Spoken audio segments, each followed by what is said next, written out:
Hey, how you doing? How you doing? How you doing? How you doing? I'm doing fine. I just got here. My brother-in-law came and picked me up from the...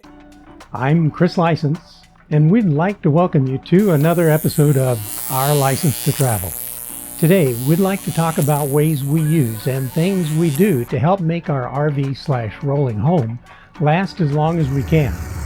We'll highlight 5 things that we, all of us, can do to make our RVs last longer.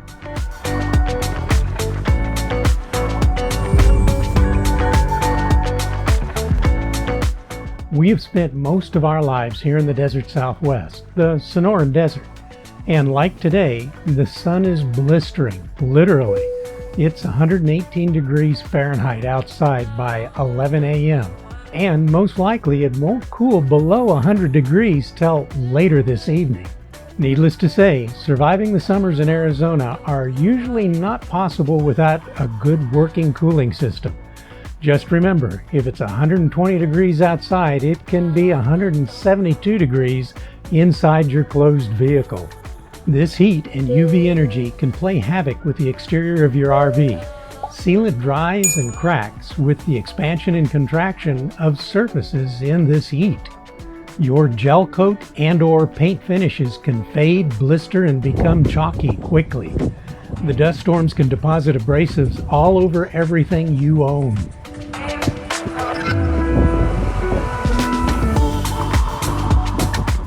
Then followed quickly by monsoons with devastating winds and mud showers, where all that dust in the air is wet and falls onto your shiny finishes as a sticky, hard-to-remove layer of mud and spots.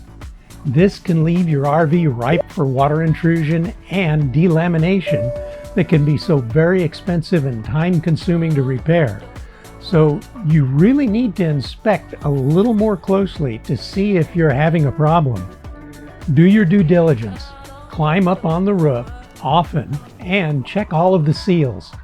You can start this process by giving the whole outside a good and thorough cleaning. That's a wash and dry. Make sure that none of your sealant has started to crack and/or lift, in other words, it's not sticking, from the seams of the roof. Number 1, roofing transitions. One spot where this can happen is the trim along the top edge of the RV. There is an insert in the centerpiece of metal trim that bridges the seal between the roof and the sidewall. It is supposed to allow the water to run down the side and over the trim piece, but there isn't much that stops it from running down inside the track. So if you pull that insert back, you can see that after washing or rain, quite a bit of moisture can gather back there inside. You might consider backing those screws out just very slightly, putting a little bit of caulking behind them, then retightening so that each screw is sealed to help eliminate intrusion. There is another thing you can do, and that's replace that insert with a different one that has more of a groove in it to make it a better seal to prevent that water intrusion. Replacing that trim is easy. Just rip the old off carefully, seal the screws, and replace with the new. We'll leave a link below. You'll see the obvious difference when you get it. It overlaps on the outside, the top, and the bottoms.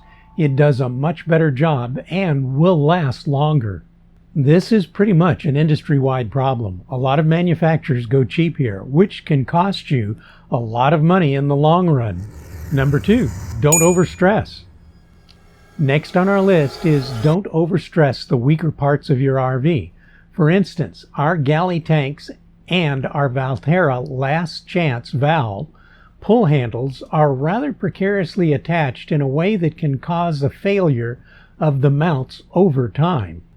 When you pull those handles to allow the tanks to drain, it puts stress on those mounting points. Our galley tank pull is mounted to a very thin piece of Luan, and the other, on the main drain, is just plastic with about a 1/2-inch turn sewer coupling, which, if you're not careful, can twist off easily, leaving you with quite a mess. They make glue-on valves, which would be stronger, but we opted for the twist-on version. We know that it's a weak point, and we don't want to overstress that weak point, so we try not to manhandle those points. We support them with both hands so that we don't have a failure. We do it this way. No flexing, no braking. Simple solution, but we think about this in other areas of the RV as well, like shelving. These RVs are built lighter, and sometimes that lightness sacrifices strength when it comes to the shelves. For example, our pantry. It is nicely done, but the floors, the shelving, and mounts on those shelves are horribly thin melamine. Not knowing any better, when we first bought our rig, we stuffed our pantry with canned goods and other assorted things, only to have I-10 show us just how weakly built they were. By the time we made it across to Florida, we needed to rebuild the shelves. I mean, we just lifted the melamine, it's only stapled down, then dropped 1/4 inch thick by 6 inch wide planks, cut to fit the width of the shelves, and just reinstalled the melamine to the top. Problem solved. We are now more careful how much we store. It is another weak point. We are stressing. Like supporting the wheels when we auto level the RV. We just want to make sure we're not putting extra stress on the leveling system or our landing gear by lifting the wheels off the ground. So find those aspects of your RV where you've identified points of extra stress to the weak points of your RV and make a plan to minimize it. Number 3, protecting the RV's finish. Protecting the outside of the RV. This kind of goes along with the first area. Protect that expensive surface of your RV, whether it's full body paint or gel coat and decals or a shiny aluminum finish.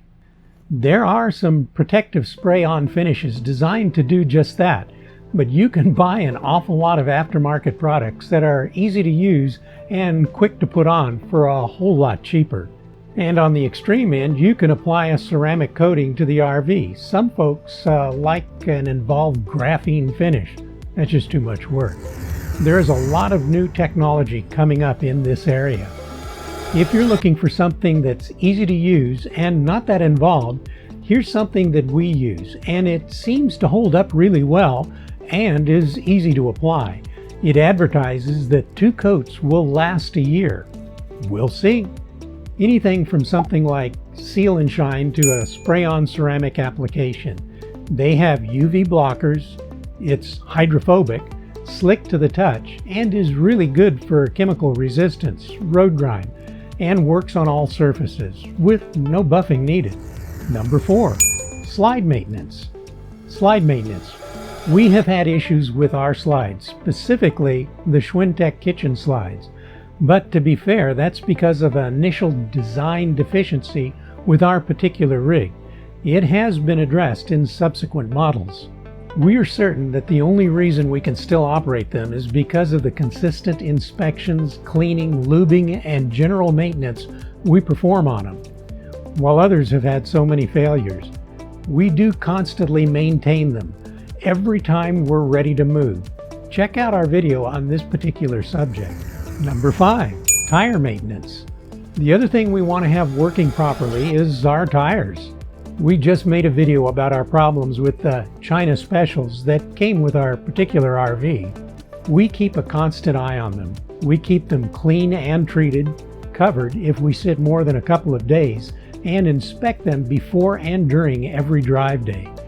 We're looking for wear, damage, oddities, inflation, leaks, foreign objects, and a host of other hazards. We have a TPMS and monitor it all the time. Just be aware, if you blow a tire, much less 2, there is significant damage that can happen to your RV, both under and alongside, and it can take months to repair. Yeah, what a killjoy. Check the card above for that video and the links we've added below in the description for some more information about ways to extend the life of your RV. We really hope this video gets you thinking about things you can do to make your RVing experience that much better, and at the same time, really keep your rig in tip-top shape. Thank you for watching, and if you like this video, please give it a thumbs up. And if you'd like to see more videos about RVing, then check that subscribe button. And if we don't see you on the road, maybe we'll see you in the next video. So please, travel safe.